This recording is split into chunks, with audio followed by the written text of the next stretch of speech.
Hello, today we're gonna see you how to buy on 1688 without an agent. Well, this is really easy.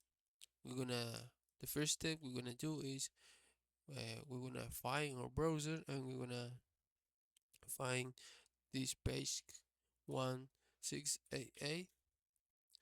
Then we're gonna click the first page right here.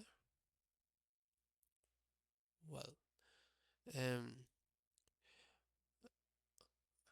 right here we will search for a product in this list of products.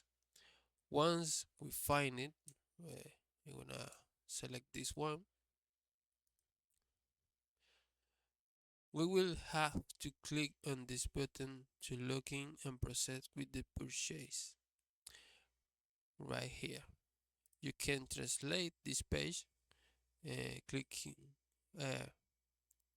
right click and then translate to English. And we're gonna see this page translated. We're gonna click right here and then we're gonna log in right here, or we're gonna register.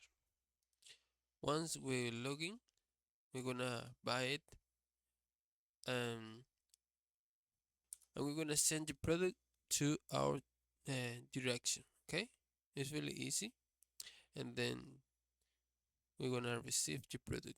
If this video was helpful, please comment and subscribe.